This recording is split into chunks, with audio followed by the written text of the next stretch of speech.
My name is Eleanor Voss. I'm 66 years old.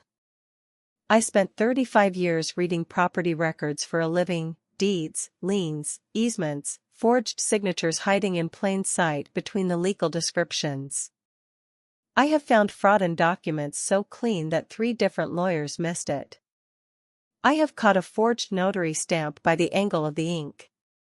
I have never, not once in 35 years, signed off on a deed I hadn't read 3 times.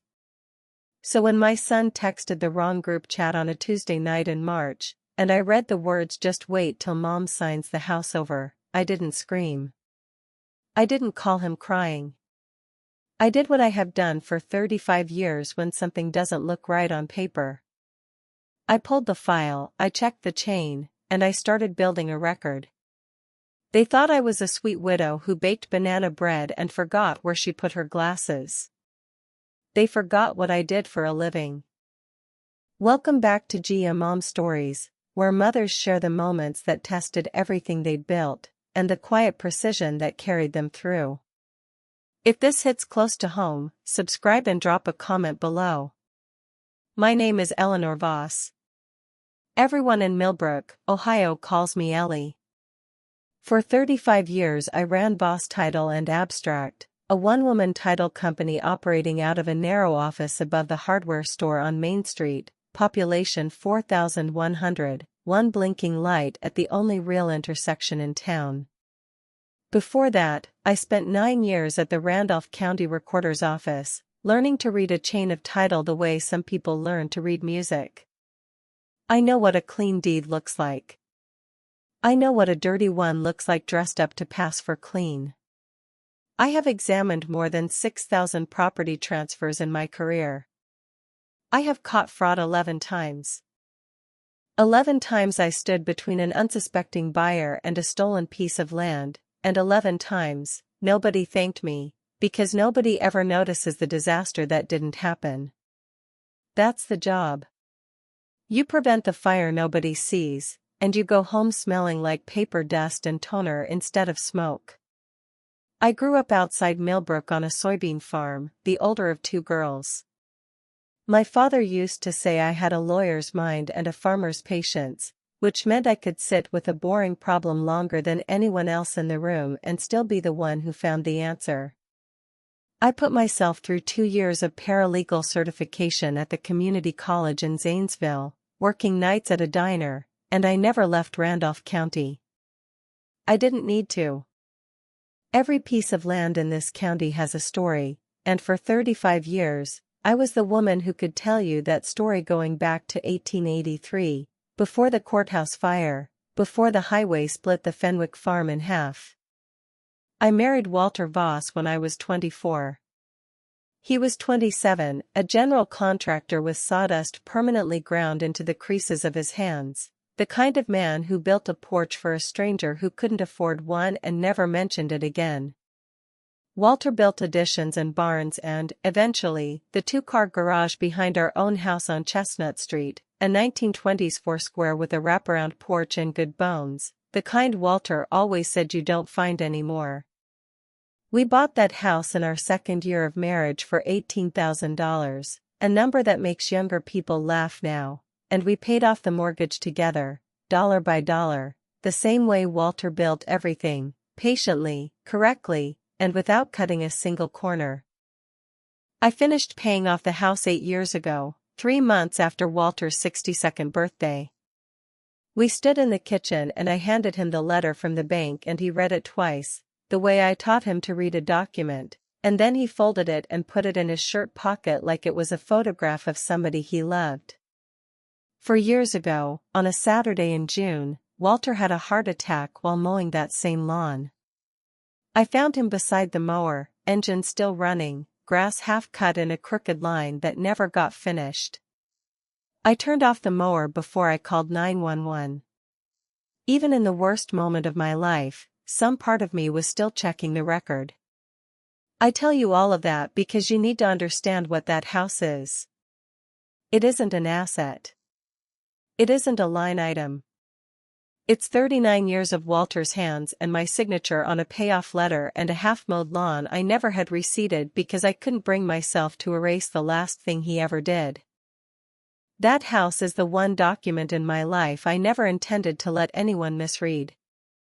I should tell you a little more about the work itself, because it matters later, and because most people have no idea what a title examiner actually does until something goes wrong. When a piece of property changes hands, someone has to trace its entire ownership history backward through the county records, sometimes 100 years or more, checking every deed, every mortgage, every lien, every easement, every divorce settlement and probate filing, to make sure the person selling the land actually has the legal right to sell it, free and clear, with nothing hidden underneath. That's called a chain of title. A clean chain reads like a straight line, one owner handing clear title to the next, generation after generation, no gaps, no missing links, no forged signatures slipped in by someone who thought nobody would ever look that closely. A dirty chain has what we call a cloud on title, a defect, a break, a document that doesn't belong, and it's my job, was my job, to find the cloud before a buyer ever handed over their life savings for a house that wasn't fully, legally theirs to receive. I have sat with a magnifying loupe over a notary stamp for 45 minutes, comparing the embossing pattern against a known genuine stamp from the same notary's other filings that same year, because the pressure of a forged seal never quite matches the real one. I have caught a signature that was traced rather than written, because a traced signature has none of the natural pen lifts a real one does. Most people go their entire lives without ever needing to know any of this. I built 35 years of a career on exactly that kind of invisible, unglamorous vigilance, and it turned out to be the only inheritance I actually needed to protect my own family from itself. Walter used to say I brought the office home with me the same way I used to say he brought the sawdust home with him. He wasn't wrong. I balanced our checkbook to the penny every month for 39 years. I kept receipts for every major purchase in a fireproof box in the study, labeled by year, the same way I'd labeled evidence for the county. Walter teased me about it exactly once, early in our marriage, and then he watched me catch a billing error at the hardware store that saved us $400 on a lumber order, and he never teased me about it again. He used to say, Ellie could find a crooked nail in a barrel of straight ones, and he meant it as the highest compliment he knew how to give. I think about that a great deal now. He built that house to last generations. I suppose, in the end, it was my job to make sure it did. Tyler is our only child. 35 years old, a software sales representative for a mid-sized company out of Columbus, good with people, terrible with follow-through, exactly like his father in the ways that made me laugh and exactly unlike his father in the ways that worried me. Walter finished what he started. Tyler starts things beautifully and lets them go soft in the middle. He makes about $78,000 a year, which sounds like a lot until you understand what he and his wife have done with it. Chelsea Pruitt-Voss is 33, a real estate agent with Lakeside Realty Group out of Cedar Falls, 25 minutes from Millbrook. She's sharp, presentable, good at her job in the specific way that means she's good at making a room feel like it wants something before you knew you wanted it. She and Tyler met at a wedding 7 years ago, married 4 years ago at a vineyard in the next county over, and had my grandson Mason 2 years after that. Mason is 4 now, a serious little boy who likes dump trucks and asking why about everything, and he is the one person in this entire story who did nothing wrong. I want to be fair to Chelsea, the way I try to be fair to every document before I flag it. She grew up outside Dayton in a family that moved 4 times before she turned 12, her father chasing factory jobs that kept closing behind him. She told me once, at our second Thanksgiving together, that the thing she remembered most about being a kid was the feeling of boxes half-packed in the living room, that sense that the ground under you could shift without warning. I understood that feeling better than she knew. It's the same feeling that makes some people hoard control the way other people hoard cash. Chelsea didn't want money for its own sake. She wanted the feeling of never having to pack a box again. I understood the wound. I just wasn't going to let her treat my house like a bandage for it. 2 years ago, Chelsea and Tyler bought a rental property in Cedar Falls, a duplex on Larkspur Avenue, as what Chelsea called our real estate portfolio starter. She financed it through her broker's in-house lender at a rate that looked fine on paper in a rising market and looked disastrous the moment the market cooled. They put $9,000 down, financed the rest, and counted on rental income and appreciation to cover the gap. Neither one happened the way they planned. One tenant left after 8 months. The other stopped paying in December. By February, they were 2 months behind on the mortgage, with a balloon payment on a second, smaller loan coming due in June, a loan I would later learn Chelsea had taken out against her own commission projections that assumed a housing market that no longer existed. I didn't know any of this in February. I found out the way I find out everything. I checked. Here is where the story really begins, the part before the wrong text, the part where I was still the fool at the kitchen table instead of the woman with the file. It started small, the way these things always do, the way a forged signature always starts with a signature that's almost right. In January, Chelsea began stopping by on Wednesday afternoons, always with Mason, always with a reason. She'd bring soup. She'd ask if I needed help changing the porch light bulb, a bulb Walter had wired himself and I could reach perfectly well with the step stool I've used for 15 years. She started saying things in that soft, concerned voice people use when they've decided you're fragile and want you to agree with them before you notice you've been diagnosed. Mom, do you ever think about downsizing? This house is a lot for one person. Mom, have you had your memory checked lately, just as a baseline, nothing scary, just to be safe? Mom, you seemed a little foggy on the phone last week. I hadn't been foggy. I'd had the radio on and misheard a question about dinner plans. But Chelsea repeated that word, foggy, 3 separate times over 6 weeks, to me, and I would later learn, to Tyler, and to her own mother, and once, in a voicemail I obtained much later, to a man named Gary Hutchins. Gary Hutchins entered my life in February, introduced by Chelsea as an elder law specialist who ran what she called asset protection seminars for families in our situation. I want you to notice that phrase. Our situation. I hadn't been in a situation until Chelsea decided I was in one. Gary came to my house on a Tuesday evening in a gray suit that fit a little too well for a man who claimed to specialize in helping ordinary families, carrying a leather folder and a laptop bag, and he talked for 40 minutes about Medicaid spend-down rules, about protecting assets from nursing home costs, about something he called an enhanced life estate deed, which he assured me would let me keep living in my house exactly as I always had while, in his words, getting the paperwork in order. Before anything happens. He was warm. He was patient. He used my name a lot, the way people do when they've read a book about persuasion. And at the end of the visit, he left a folder of documents on my kitchen table and said there was no rush, take your time, just sign whenever I was ready, no need to have an outside attorney look at it since he'd already built in all the protections himself. I want you to sit with that sentence the way I sat with it. No need to have an outside attorney look at it. In 35 years examining property records, I have never once heard a legitimate attorney tell a client not to get a second opinion. That sentence was the first crack in the deed, and I saw it the moment he said it, even though I smiled and thanked him and walked him to his car like a perfectly agreeable 66-year-old widow.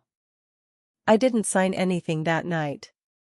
I told Chelsea I wanted to think about it, and she said of course, take all the time you need, in the voice of someone who has already scheduled the next 3 conversations designed to remove that time from me.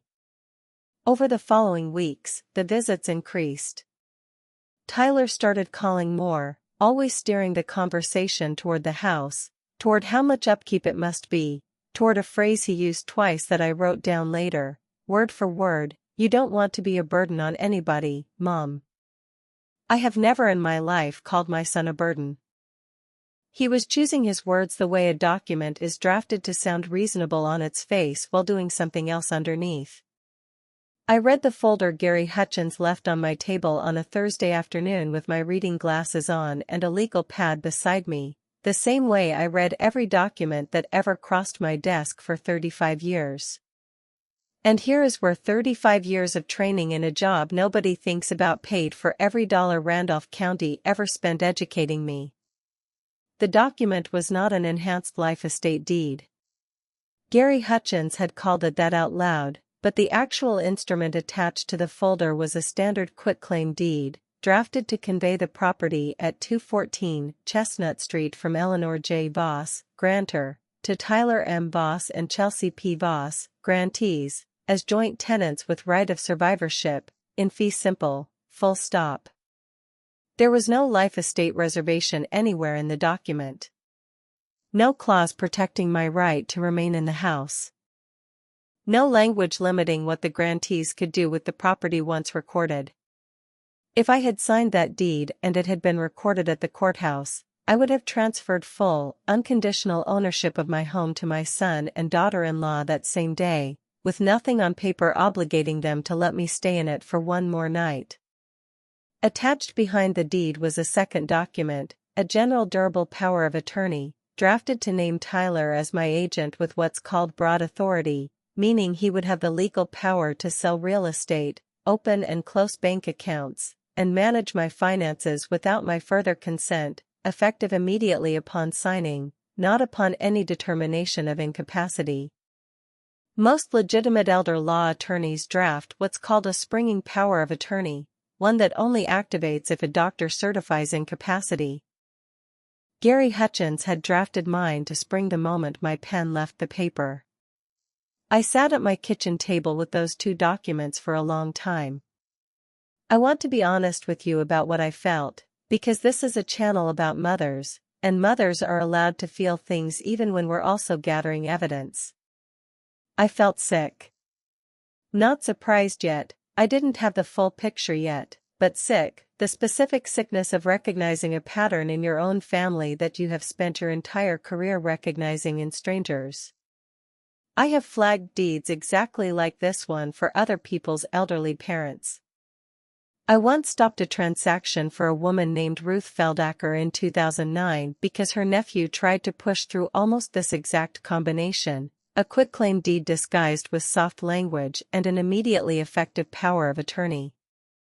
Ruth thanked me with a fruitcake every Christmas until she passed. I never imagined I would find this same document, structured with the same tells, on my own kitchen table, with my own son's name on the grantee line. I didn't sign it.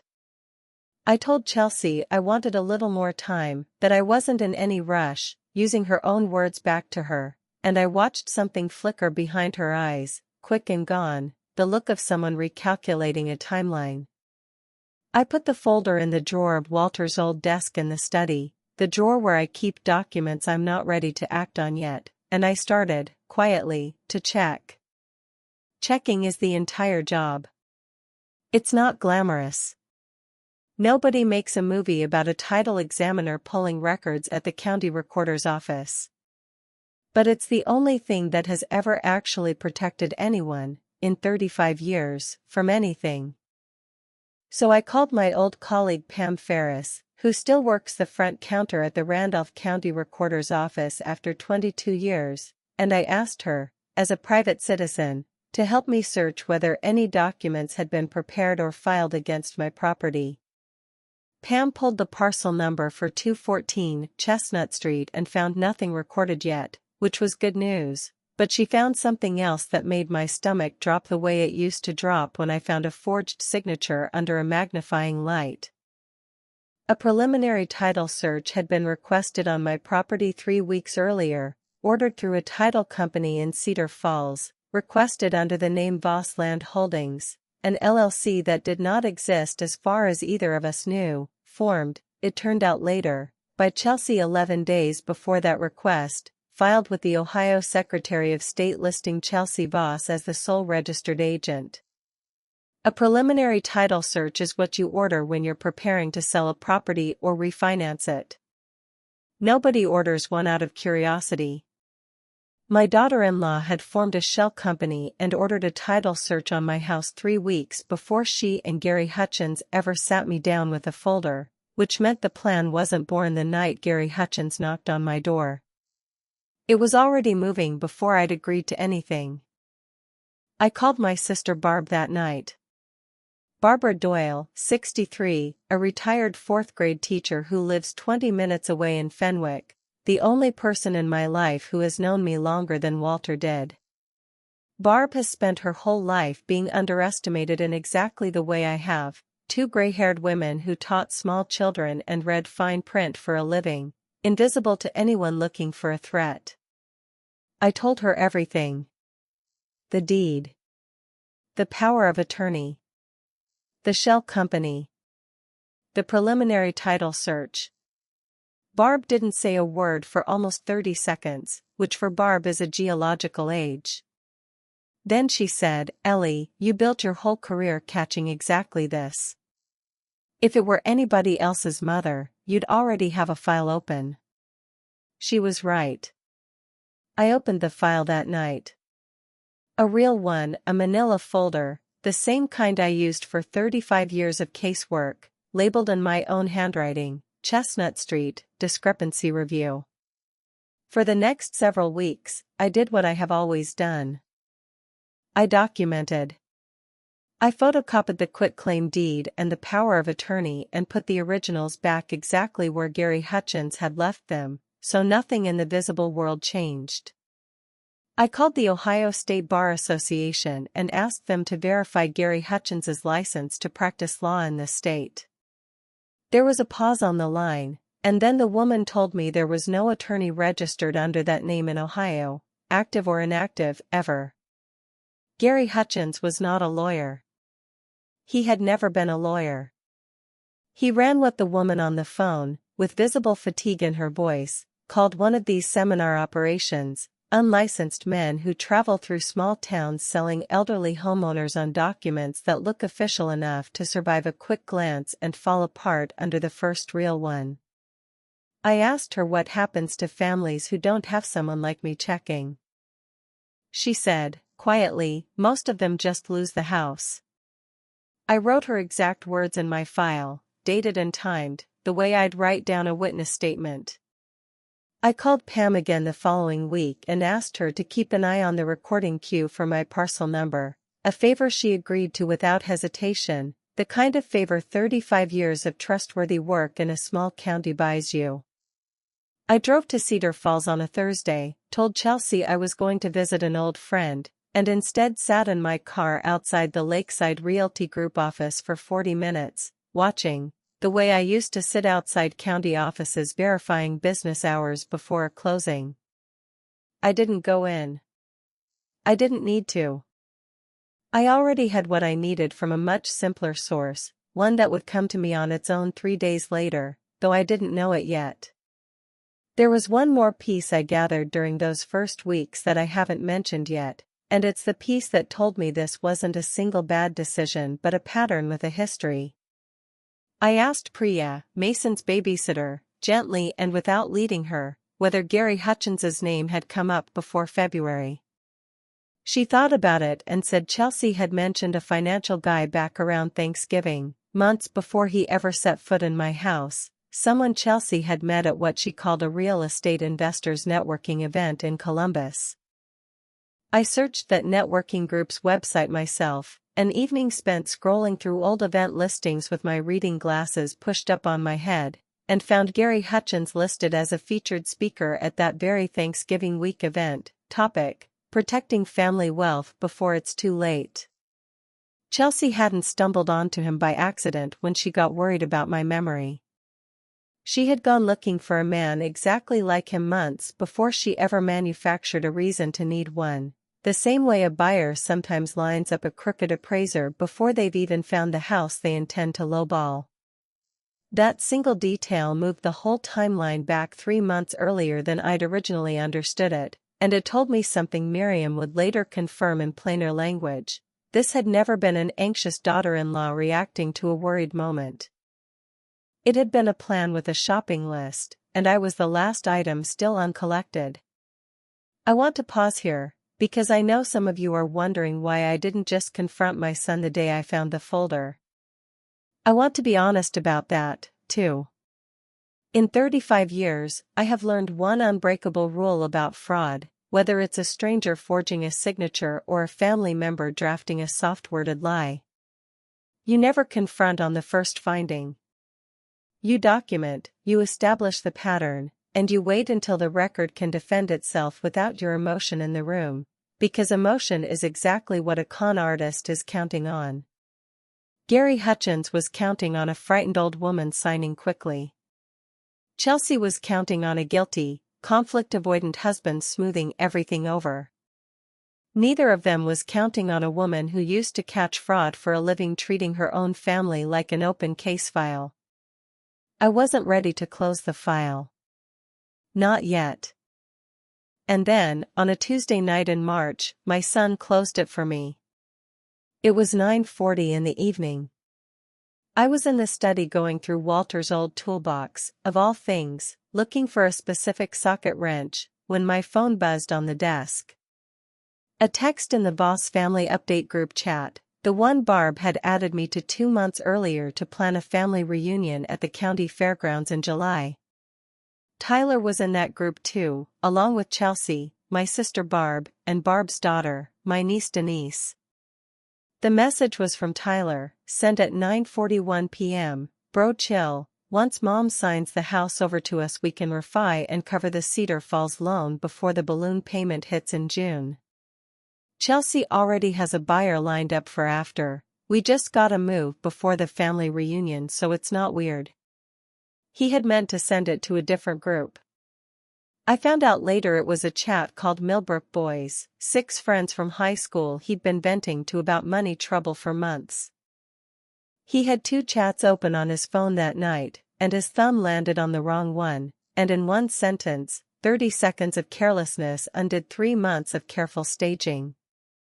Barb saw it first. She called me before I'd even finished reading it a second time, her voice tight in a way I'd only heard once before, the night she called to tell me our father had passed. "Ellie," she said, "did you see what Tyler just sent?" I had it open on my screen, reading it for the 4th time, the words rearranging themselves and meaning the exact same terrible thing every time. Just wait till Mom signs the house over. Cover the Cedar Falls loan. Chelsea already has a buyer lined up. Before the family reunion so it's not weird. I sat down on the edge of Walter's desk chair. I want to tell you I felt shock, but that isn't quite right.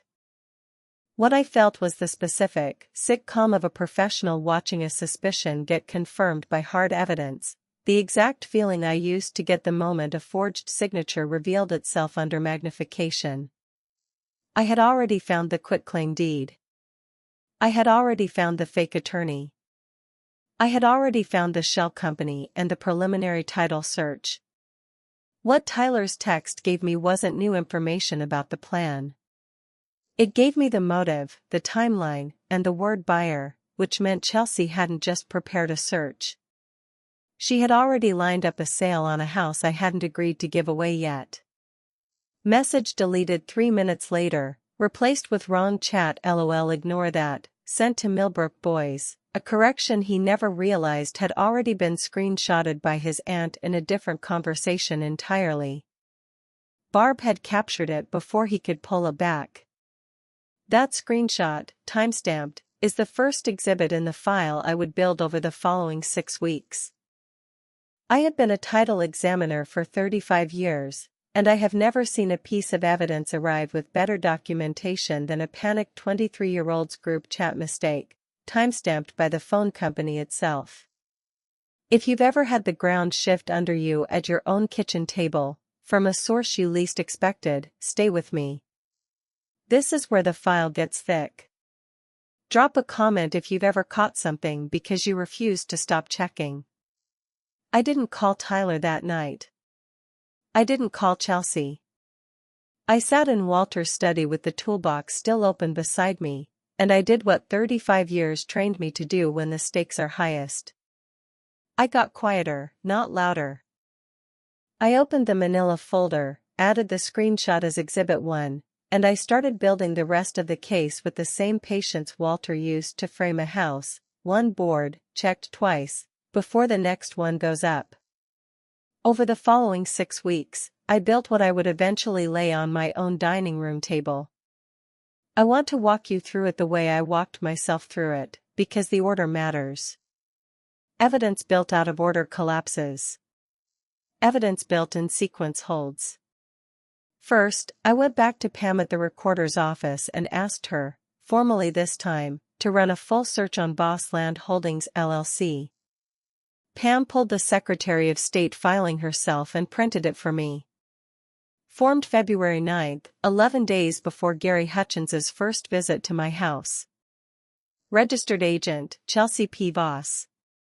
Principal business address, the Larkspur Avenue duplex, the same underwater rental property that was 2 months behind on its mortgage. The stated business purpose on the filing, in the flat legal language these forms use, was real estate acquisition and resale. My daughter-in-law had formed a company specifically built to acquire and resell property 3 weeks before she ever mentioned a word to me about downsizing.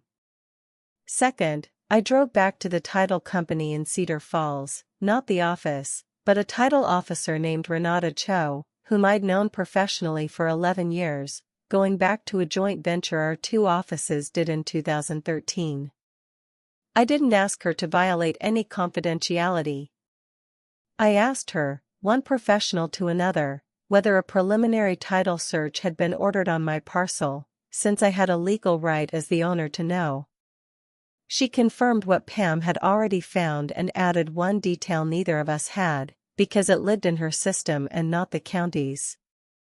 The search had come with a request for what's called an estimated payoff figure and a comparative market analysis, standard steps before listing a property for sale.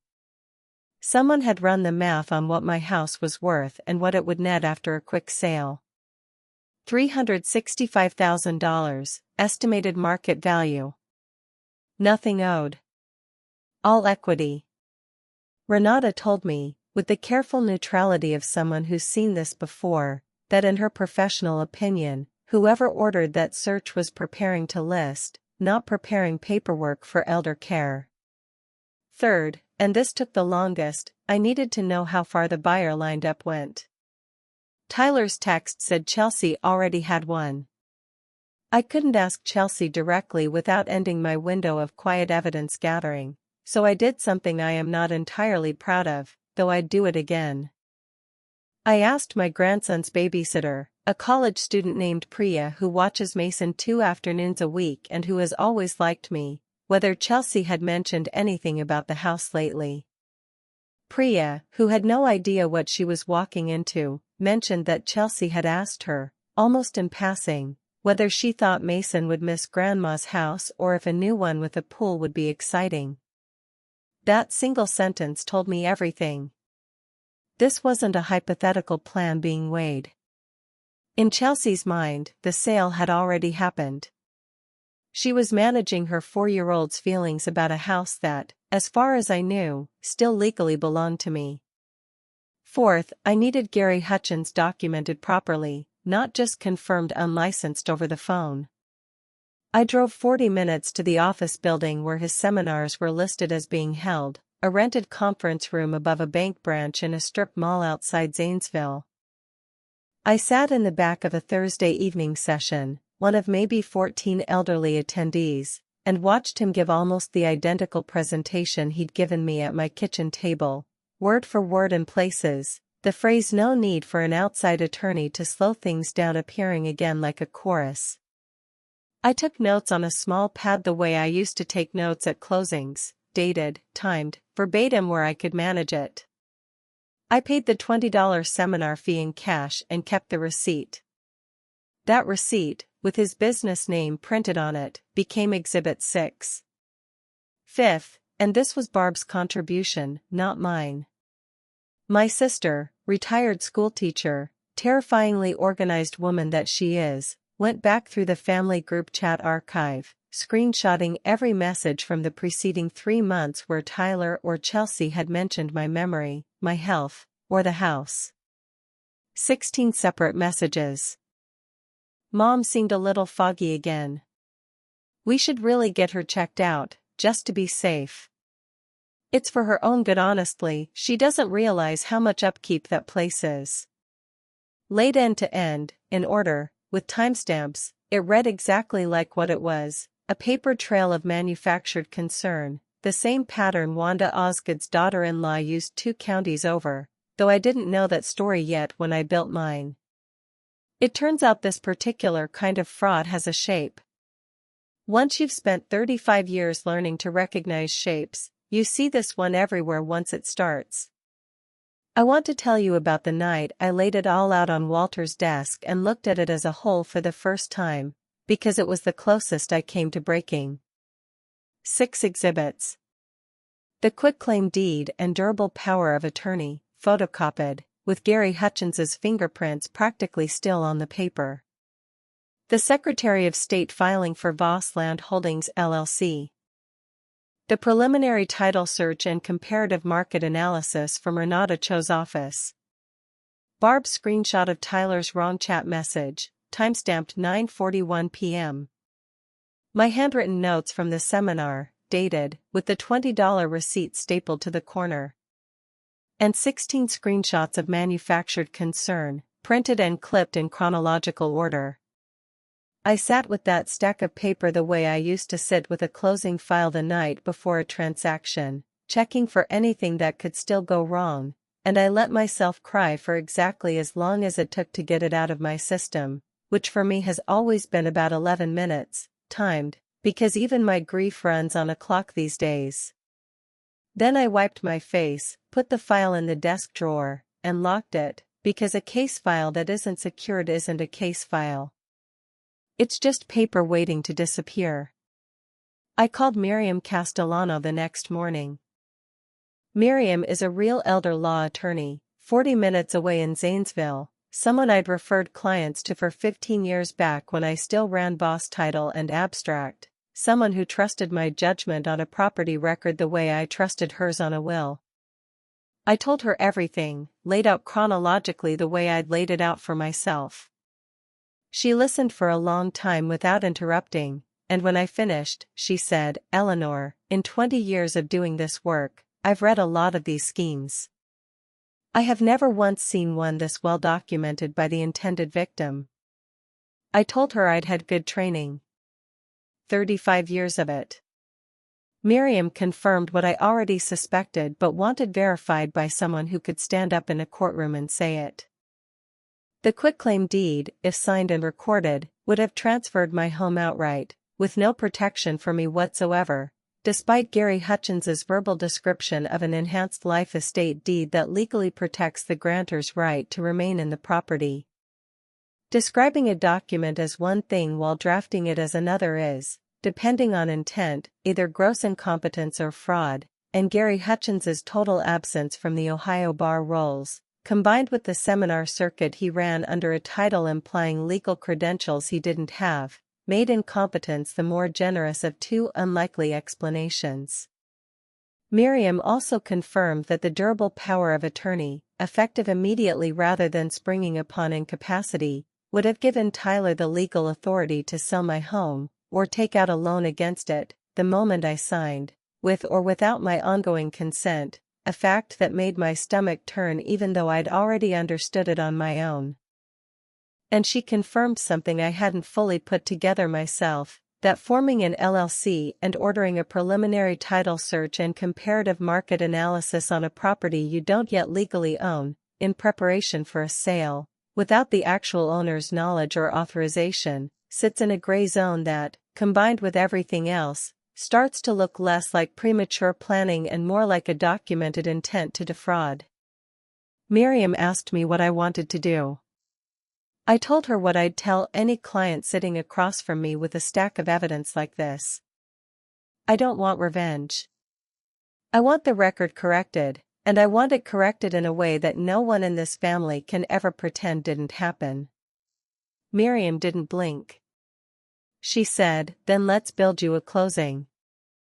I want to tell you about the 6 weeks between finding that folder and the night I finally opened it on my own dining room table, because life didn't pause just because I was building a case.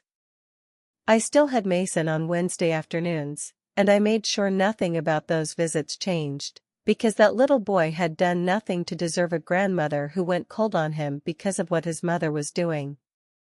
I still had coffee with Chelsea twice during those 6 weeks, sitting across from her at my own kitchen table, watching her ask soft questions about how I was feeling, whether I'd thought any more about getting things squared away, and I answered every single one of them the way I used to answer a difficult client at a closing table, warm, unhurried, giving away absolutely nothing.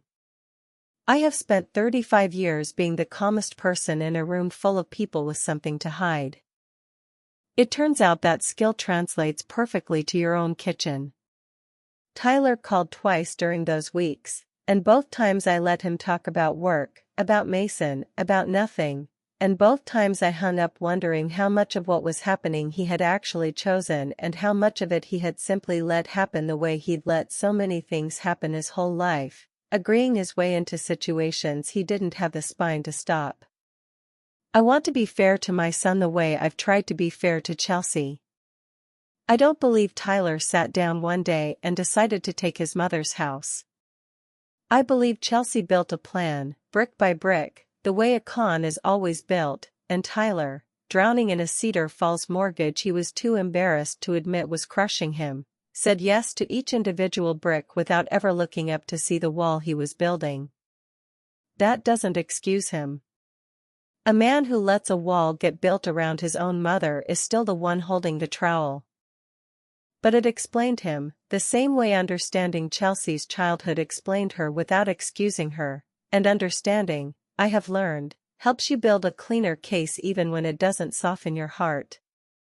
6 weeks after the wrong text, I invited the whole family to Sunday dinner at my house on Chestnut Street, the same table Walter and I had eaten 10,000 meals at, the same table where we'd celebrated Tyler's college acceptance and mourned Walter's father, and, on one very different Saturday 4 years ago, where I'd sat alone the night after I found Walter in the yard.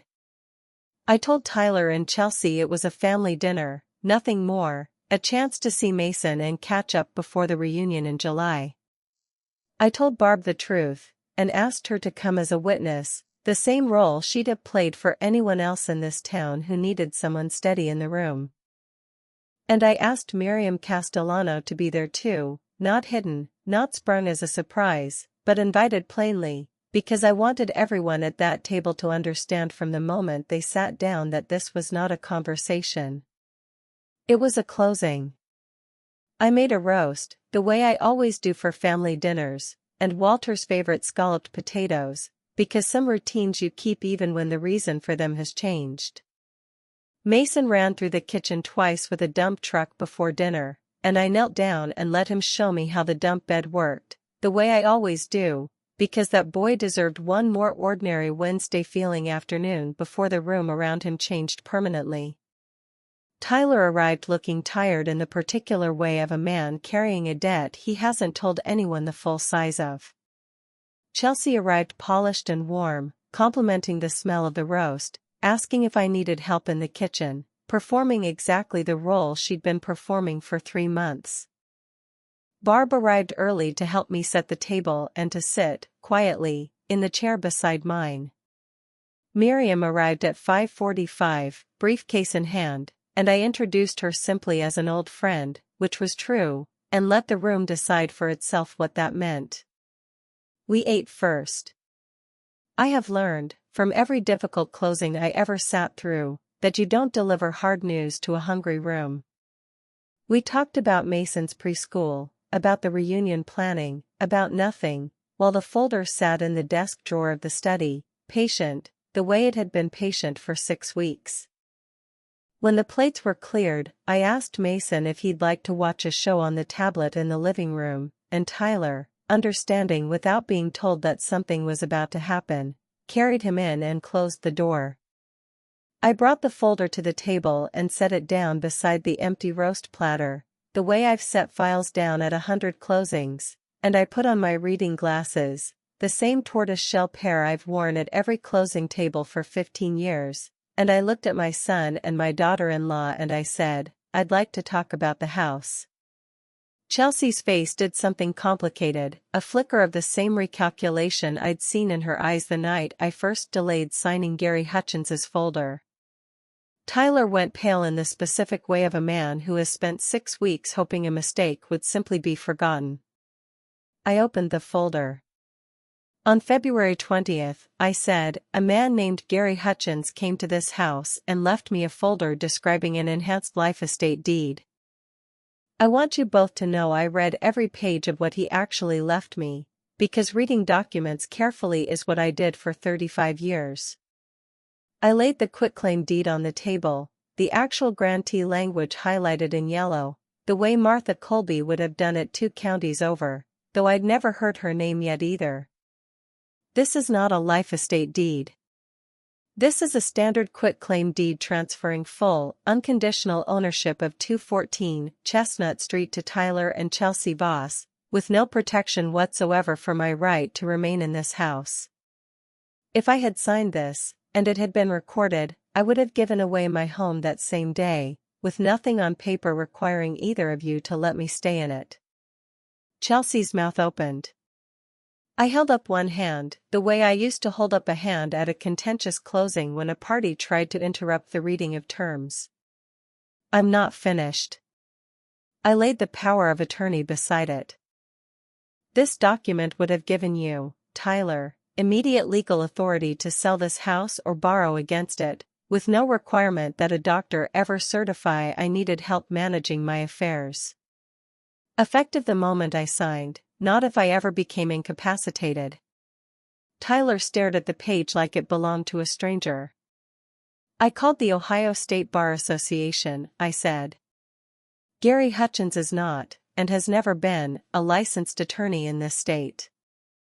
I set the seminar receipt on the table, my handwritten notes clipped behind it. "I sat in the back of one of his seminars 3 weeks ago. He gave nearly the same presentation, word for word, to 14 other people who I have to assume are also somebody's parent." Chelsea found her voice. "Eleanor, that has nothing to do with us. We didn't draft that document, Gary did. We were just trying to help you get organized." "I'm not finished," I said again, the same steady tone I used at a closing table when a buyer tried to talk over an unfavorable inspection report. I laid down the Secretary of State filing. Voss Land Holdings LLC was formed on February 9th, 11 days before Gary Hutchins ever walked through my front door. "You are the registered agent, Chelsea. The stated purpose is real estate acquisition and resale." I laid down the preliminary title search and a comparative market analysis. "This was ordered on my property, under that LLC, the same week the company was formed. $365,000 in estimated equity, no debt. Someone ran the numbers on selling my house before anyone ever asked me a single question about how I felt about it." Tyler said, very quietly, "Mom." "I'm not finished, Tyler." I laid down Barb's printed screenshot last, the wrong chat message centered on the page, timestamped 9:41 p.m., the words highlighted the way Martha Colby, whom I still hadn't heard of, would have highlighted them. "Just wait till Mom signs the house over, then we can refi and cover the Cedar Falls loan before the balloon payment hits in June. Chelsea already has a buyer lined up for after. We just gotta move before the family reunion so it's not weird." I looked at my son over the top of my reading glasses, the exact look I used to give a party at a closing who'd just been caught in a discrepancy they thought no one would find. "You sent this to the wrong group chat 6 weeks ago. I have been building this file every day since." The room went silent the way a room goes silent after a storm passes and the trees are still deciding whether they'll stand. Barb sat straight beside me, hands folded, the witness she'd promised to be. Miriam opened her own folder without a word, professional and unhurried. Chelsea recovered first, the way Chelsea always recovers first. This is insane. You've been spying on us. You hired someone to sit in on a private seminar. I paid $20 and sat in a public room open to anyone who registered, I said. I didn't spy on you, Chelsea. I checked the public record, which is the exact same thing I did for 35 years for total strangers who trusted their life savings to a document they couldn't read themselves. I extended you the same care I gave every stranger who ever walked into my office. You were simply the first one who was also my family. We were trying to help you, Chelsea said, and her voice climbed the way it does when she's performing for an audience, except this audience wasn't filming. This audience was Barb and Miriam and a mother-in-law who had spent 35 years learning exactly what performed sincerity sounds like under pressure. You don't understand what it's like managing everything. Tyler and I are drowning, and you're sitting on all this equity doing nothing with it. That house has my husband's hands in every board of it, I said, and for the first time that night, my voice was not level. He built the garage himself. He finished paying off that mortgage 8 years ago and put the letter in his shirt pocket like it was a photograph. I found him in that yard 4 years ago, and I have never once, not for one single day, treated that house like an asset sitting idle. It is the last thing Walter and I ever built together, and you were going to have me sign it away before the family reunion so it wouldn't be, in your words, weird. Chelsea had no answer for that. Tyler put his head in his hands.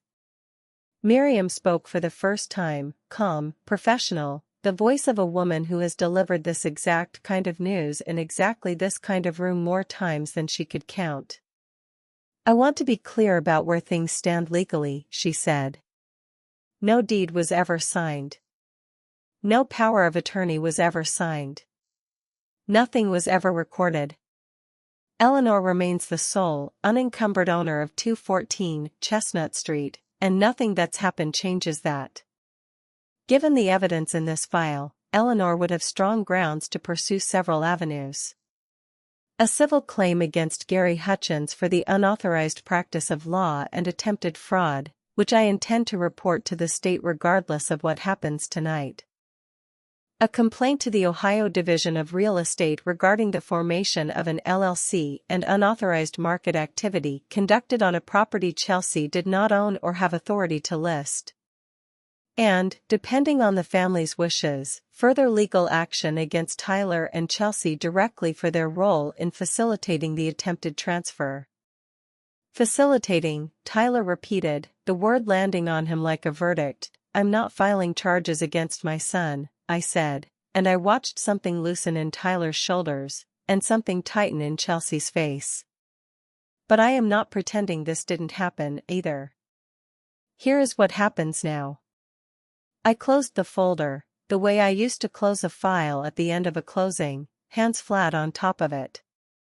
Gary Hutchins will be reported to the state, and I expect both of you to cooperate fully if asked, since you were the ones who brought him into this house.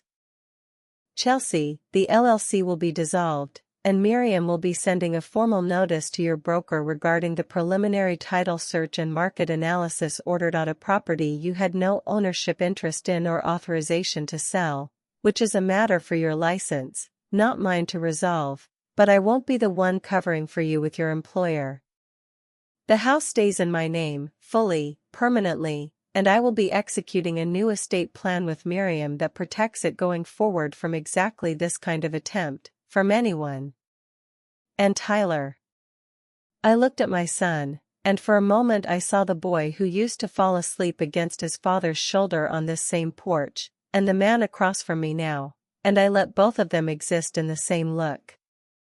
You have 6 weeks of silence to explain to me. Not tonight. I'm not asking you to explain it tonight, because I don't think you have the words yet. But you will find them, and when you do, I'll be ready to listen. Chelsea stood up so fast her chair scraped the floor. This is unbelievable, you're going to destroy my career over paperwork. You were going to take my house, Chelsea, I said, and I did not raise my voice, because I have learned, across 35 years and one especially long 6 weeks, that the truth does not need volume, it only needs accuracy. I found the deed before I ever needed to raise my voice about it. That is the entire story. Chelsea left first, without Tyler, her heels loud on the porch steps Walter had built with his own hands 20 years earlier. Tyler sat at the table for a long time after she left, staring at the folder, at his own words printed and highlighted in front of him, and finally he said, so quietly I almost missed it, I didn't think it would really happen. I kept telling myself it was just talk, just Chelsea stressed about money, that it wouldn't actually get to signing anything. He looked up at me. But I let it get this far, didn't I? I let her build the whole thing and I just kept saying yes because saying no felt like more than I could handle. Yes, I said. You did. I didn't soften it, because Miriam had taught me a long time ago, in a different context, that mercy and honesty can sit at the same table, but honesty has to speak first. I'm not asking you to fix it tonight, Tyler. I'm asking you to sit with what it cost, the way I've had to sit with it for 6 weeks. He nodded, and he cried, quietly, the way his father used to cry, rarely and completely, and I let him, because sometimes the whole job of being a mother is exactly that. You let them cry, and you don't rush it, and you don't fix it too fast. Here is how it settled, in the months that followed, because I know you want the ledger, not just the feeling. Gary Hutchins was reported to the Ohio Attorney General's Consumer Protection Division, and to the county prosecutor, by Miriam, with my full file attached as supporting documentation. An investigation opened within 3 weeks. I later learned I was not the only family in Randolph and Muskingum counties who had received a nearly identical folder. 3 other families came forward once the investigation became public, one of whom had, tragically, already signed. Gary Hutchins was charged with the unauthorized practice of law and multiple counts of attempted theft by deception. His seminar business was shut down. Chelsea's broker at Lakeside Realty Group received Miriam's formal notice regarding the unauthorized preliminary title search and market activity conducted on a property she neither owned nor had listing authority over, a clear violation of state real estate licensing regulations. The Ohio Division of Real Estate opened its own review. Chelsea was placed on a formal warning with her brokerage, her commission split reduced for a probationary year, and she narrowly avoided a suspension of her license, a fact I know only because Tyler told me, months later, not because I asked. Voss Land Holdings LLC was formally dissolved. The Larkspur Avenue duplex in Cedar Falls went into foreclosure that summer regardless, a debt that had been coming due long before Gary Hutchins ever knocked on my door, a debt my house was never going to be able to quietly absorb no matter what anyone signed. Sometimes the thing people are trying to steal was never going to be big enough to fix the actual problem underneath it. I think Chelsea understood that eventually.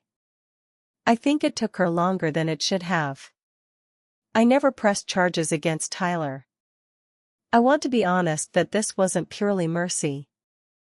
It was also strategy, the same strategy I'd have counseled any client toward. Tyler's cooperation, once he found it, mattered more to unwinding the rest of it than his punishment would have. He gave a full statement corroborating the timeline for Miriam's report on Gary Hutchins. He turned over his own text messages with Chelsea from the preceding months, messages that confirmed, in his own words, that he'd known about the deed's true terms and gone along with it anyway, out of what he described, honestly, as exhaustion and fear of losing Chelsea if he pushed back. I don't share that to excuse him. I share it because I think it matters that he stopped hiding once the wall came down. Not everyone does. Tyler and Chelsea separated 4 months after that dinner. I don't know, and I've chosen not to ask, whether it will be permanent. Mason splits his time between them, and I see him every Wednesday afternoon, same as always, because whatever collapsed at that dining room table, it never touched him, and I intend to keep it that way for as long as I have breath to manage it. I finished my new estate plan with Miriam that same summer. The house is held now in a properly drafted trust, one that protects it during my lifetime and directs it, cleanly and irrevocably, to Mason's education fund upon my death, administered independently, the way Frank Voss, no, forgive me, the way Walter Voss would have wanted it done, thorough, correct, no shortcuts. Tyler knows the terms. He didn't argue with them. I think some part of him understood, the way Kyle Mercer understood 2 counties over, though I never heard that story either, that being locked out of an inheritance you tried to take early is not cruelty. It's consequence, sitting exactly where it belongs. I still work part-time, if you can believe it, doing contract title review for a firm in Zanesville 2 days a week, mostly because 35 years of checking things doesn't just switch off, and partly, I'll admit, because I like knowing I still catch what other people miss. Last month I flagged a forged notary stamp on an unrelated transaction 2 counties over, the kind of thing most people would never notice, the exact kind of thing that used to be just my job and is now, I suppose, also my whole philosophy of living. You check. You don't assume good faith just because the person handing you the folder shares your last name. You read every page, twice, before you ever pick up a pen. Barb and I still have coffee every Thursday. She keeps a framed printout of that screenshot in a drawer, not on display, just kept, the way you keep the one piece of evidence that changed everything. I told her once I was grateful the mistake happened, grateful in the strange, backward way you can be grateful for the accident that saved you. She told me it wasn't luck. She said, Ellie, you'd have found it anyway. You always find it. That text just saved you 2 more weeks. She's probably right. I'd been checking for 6 weeks before that message ever landed in the wrong chat. I'd have found the deed's real language eventually, the way I've found fraud 11 times in 35 years, the way I found it a 12th time in my own family, the way I'll keep finding it for as long as I have my reading glasses and my patience and my absolute, unbreakable refusal to sign anything I haven't read 3 times. Tyler comes by more now than he used to, sometimes alone, sometimes with Mason, and we don't talk about the folder every time, which I think is its own kind of healing.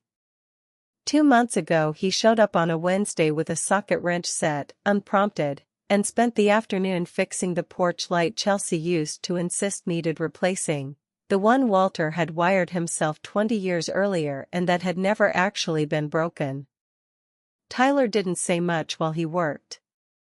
He didn't need to. I sat on the step and handed him tools the way I used to hand Walter tools, and when he finished he sat down beside me and said, I keep thinking about what you said, about sitting with what it cost. I think I finally know what it cost, Mom. It cost you 6 weeks of being alone with something that should have broken you, and you didn't even tell me until you had the whole file built, because you couldn't trust me to hold half of it. I told him that was true, and that I hoped, someday, it wouldn't be. He's in counseling now, on his own, not the couple's kind, working through what he called, the last time we spoke about it, the exact size of what saying yes cost me. I don't know exactly what that means for his future with Chelsea. I've decided that isn't mine to manage. I raised a son who chooses easier. I can't undo 35 years of that pattern with one dinner and a folder of evidence, no matter how airtight the file was. But I can tell you that for the first time in longer than I want to admit, my son looks up when he talks to me now, instead of down at his hands. Mason still doesn't know any of it, and he won't, not for years, Not until he's old enough to understand what it means that his grandmother kept the porch light and the house and the whole crooked story straight so that none of it would ever land on him.